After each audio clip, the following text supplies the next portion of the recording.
Prosperous or paternalistic? The triumph and tragedy of the Pullman strike. The Pullman strike improved the lives of workers across the country, but not without the suffering of the people involved and the deaths as a result of the strike. Part 1. Why did this happen?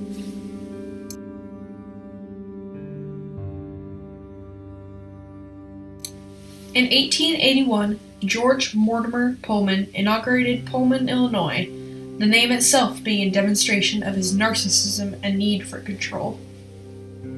It was not a municipality in the normal sense.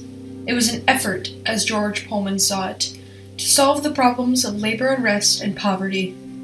The 1,300 original structures included housing for workers, shopping areas, churches, theaters, parks, and a library. We went there and asked, as the men did, for more wages.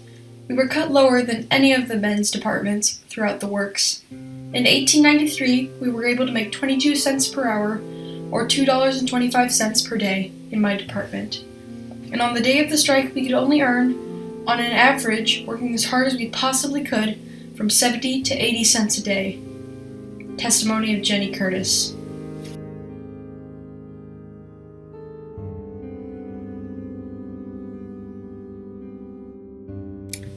Pictured here, the condition of the laboring man at Pullman depicts George Pullman crushing an employee between low wages and high rent, with money spilling from the worker.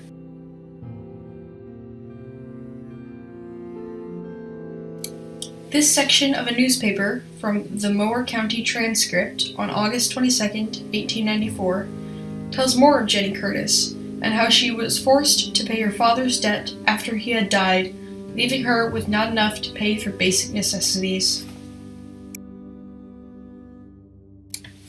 Part 2. What happened? May 10th. 3 of the committee were laid off, allegedly for lack of work. That evening, Pullman workers voted to strike. In mid-1893, there had been frequent talk of the situation at Pullman, not to mention other cases of worker injustice, so people across the country banded together into the American Railway Union, headed by Eugene V. Debs. The American Railway Union convened in Chicago, representing 465 local unions and a claimed membership of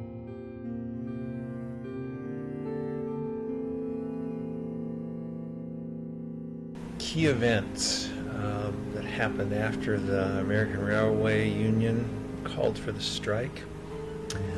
Probably the biggest event was an unfolding one as railroad employees, especially to the west of Detroit and Chicago, so all the way out to San Francisco,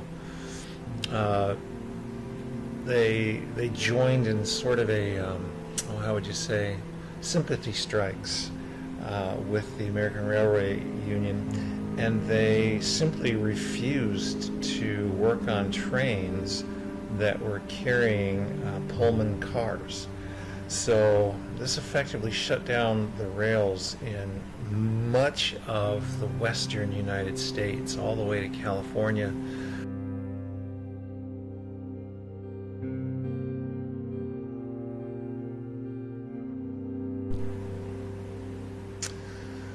Alrighty, so key events that happened after the American Railway Union called for the strike. Probably the biggest event was an unfolding one as railroad employees, especially to the west of Detroit and Chicago, so all the way out to San Francisco, they joined in sort of a how would you say, sympathy strikes with the American Railway Union, and they simply refused to work on trains that were carrying Pullman cars. So this effectively shut down the rails in much of the western United States, all the way to California. In terms of how that would affect other people, one of the good things about the strike is that it did not happen in the winter time. If it had, you would have had people freezing to death, thousands, certainly possibly tens of thousands. As it turned out, the strike was from spring through about midsummer, and so that mitigated a lot of the destruction that could have happened. But I mean, there was plenty of trouble. Think about anything that's carried on a train, right? You've got all kinds of goods that are carried. Grain is carried, so people could be potentially hungry, and some were, as the western rails were all but shut down. So there were some folks that went hungry because they couldn't get food. There were a lot of folks that went without various luxuries and such because the trains simply weren't running.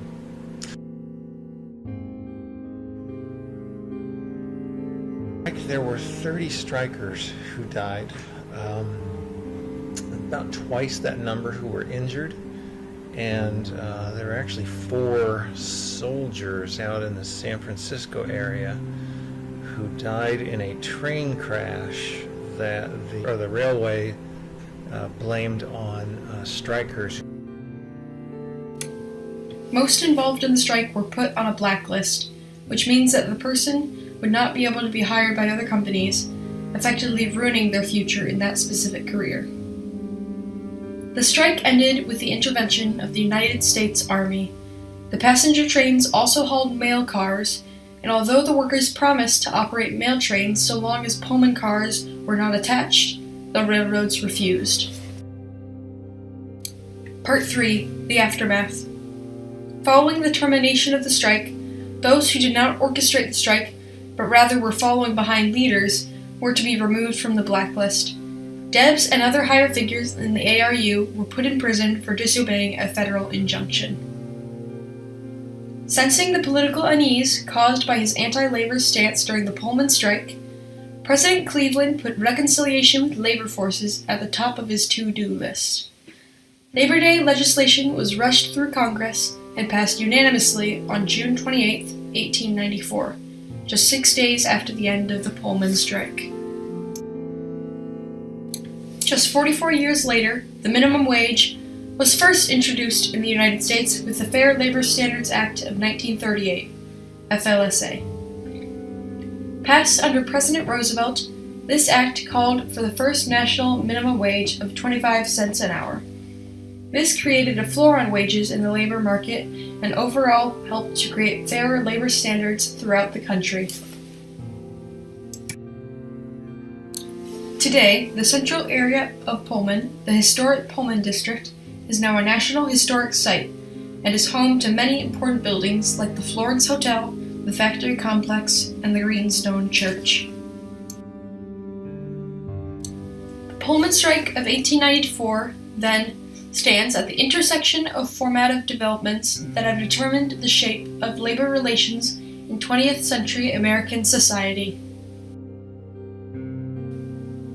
The Pullman strike left a lasting mark on society, not only through the legislation of Labor Day as a national holiday, but also for the new take on the systems controlling manual labor, and how they could be rectified to suit the working class rather than the higher-ups that it did not control.